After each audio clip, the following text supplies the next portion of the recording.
Shalom saudara-saudari yang terkasih, bertemu kembali bersama saya Romo Irvantinus Tarigan dalam renungan kitab suci kita pada hari ini, Rabu 8 November 2023. Bacaan Injil hari ini diambil dari Lukas bab 14 ayat 25 sampai 33. Pada suatu kali, banyak orang berduyun-duyun mengikuti Yesus dalam perjalanannya.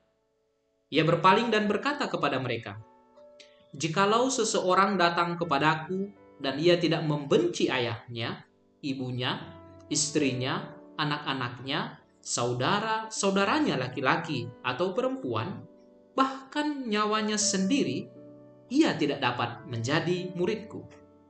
Siapa saja yang tidak memikul salibnya dan mengikut aku, ia tidak dapat menjadi muridku. Sebab siapakah di antara kamu yang jikalau mau mendirikan sebuah menara, tidak duduk dahulu membuat anggaran biayanya? Apakah uangnya cukup untuk menyelesaikan pekerjaan itu?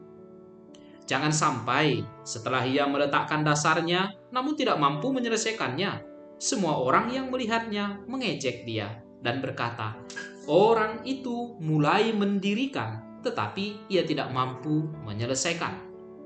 Atau raja manakah yang kalau mau pergi berperang melawan raja lain, tidak duduk dahulu untuk mempertimbangkan apakah dengan 10.000 orang ia sanggup menghadapi lawan yang mendatanginya dengan 20.000 orang? Jikalau tidak, ia akan mengirim utusan selama musuh itu masih jauh untuk menanyakan syarat-syarat perdamaian.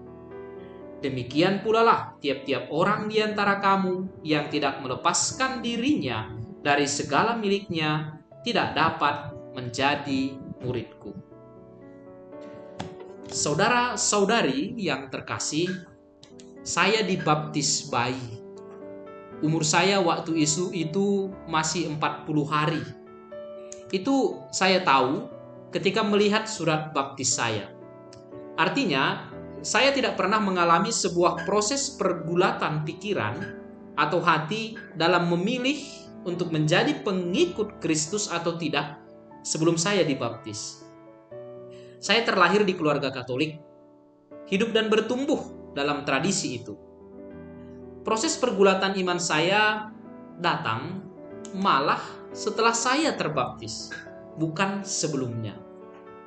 Tentu ada plus minus dari kehidupan beriman yang demikian itu. Mungkin saudara-saudari yang sedang mendengarkan saat ini kebanyakan seperti saya. Tetapi mungkin juga ada yang menjadi Katolik setelah dia dewasa, entah karena pernikahan atau karena alasan personal lainnya. Anda menjadi Katolik setelah umur dewasa tentu akan jauh lebih gampang merasakan apa yang diutarakan Yesus dalam Injil yang tadi kita dengar. Anda yang menjadi Katolik setelah dewasa, sebelum mengambil keputusan, tentu saja dahulu Anda telah menghitung-hitung baik buruknya. Dalam bahasa Yesus tadi, siapakah di antara kamu yang jikalau mau mendirikan sebuah menara tidak duduk dahulu membuat anggaran biayanya? Apakah uangnya cukup untuk menyelesaikan pekerjaan itu? Jangan sampai setelah ia meletakkan dasarnya namun tidak mampu menyelesaikannya, semua orang yang melihatnya mengejek dia. Entah bagaimanapun proses Anda menjadi seorang pengikut Kristus, yang jelas saudara-saudari, bahwa menjadi pengikut Kristus itu sesuatu yang serius, bukan main-main. Sekarang pertanyaannya adalah, apakah kita menganggap serius status kita sebagai pengikut Kristus? Apakah kita memandang serius iman yang kita miliki? Atau jangan-jangan semuanya seperti sudah menjadi biasa saja, tidak pernah juga mempertanyakan iman yang dimiliki? Kita mungkin begitu kagum dengan pribadi Yesus itu, menyatakan bahwa dia memang Tuhan bagi kita. Tetapi ketika dilihat lebih dalam, kita belum pernah betul-betul memperkenankan Tuhan itu mengubah dan mengarahkan hidup kita. Kita belum berani membiarkan Tuhan itu mengontrol hidup kita. Malahan kita yang mencoba mengontrol, mengendalikan Tuhan. Saudara dan saudariku yang terkasih, dalam Injil tadi Yesus dengan tegas mengatakan, "Jikalau seseorang datang kepadaku dan ia tidak membenci ayahnya, ibunya, istrinya, anak-anaknya, saudara-saudaranya laki-laki atau perempuan, bahkan nyawanya sendiri, ia tidak dapat menjadi muridku." Mari kita coba lihat apa kira-kira maksud Yesus itu. Pertama, tadi dikatakan membenci ayahnya, ibunya, saudara, dan saudarinya. Ini bisa kita artikan sebagai sebuah sikap lepas bebas dari keterikatan yang berasal dari masa lalu. Ingat, Bapak Ibu harus selalu ada sebelum kita ada.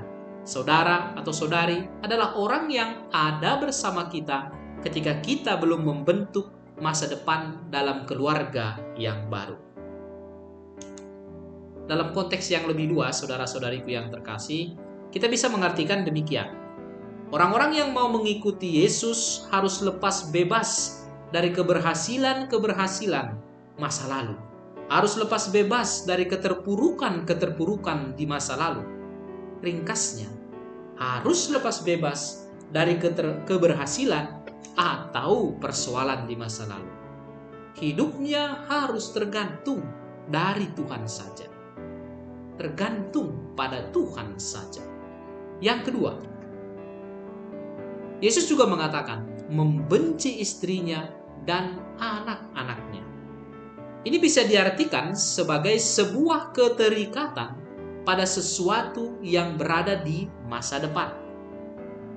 Ingat, istri, putra atau putri adalah sesuatu, adalah orang-orang yang akan ada setelah diri kita ada.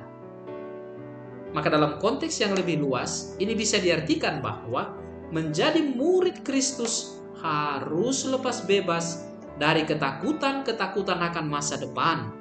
Lepas bebas dari ketakutan-ketakutan akan ketidakjelasan di masa depan. Ketakutan akan kegagalan-kegagalan di masa depan.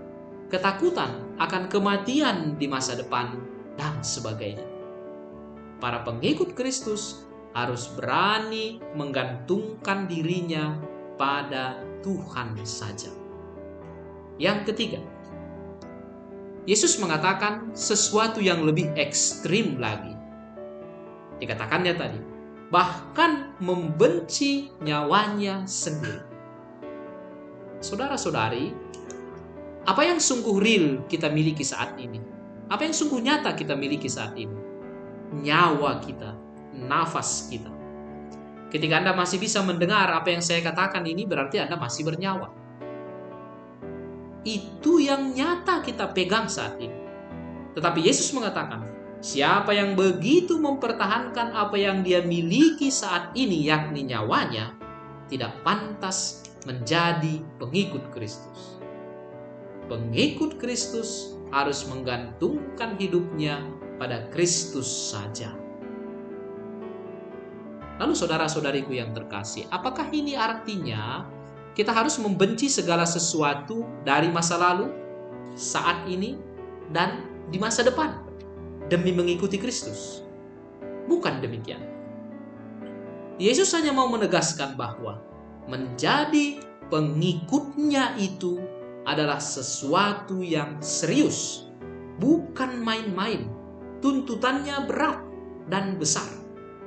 Maka jika ingin menjadi pengikut Kristus, harus dipikirkan dengan serius. Harus dipikirkan dengan matang. Saudara-saudari, siapa saja yang tidak memikul salibnya dan mengikut Yesus tidak dapat menjadi muridnya. Memikul salib artinya tidak lari dari kenyataan hidup yang sedang dia hadapi. Berani bertanggung jawab atas hidupnya sendiri. Memikul salib artinya berani menanggung derita demi sesuatu yang lebih besar. Inilah tanda-tanda yang kelihatan dalam diri pengikut Kristus yang menganggap serius iman yang dia hidupi. Tuhan memberkati Anda sekalian. Amin.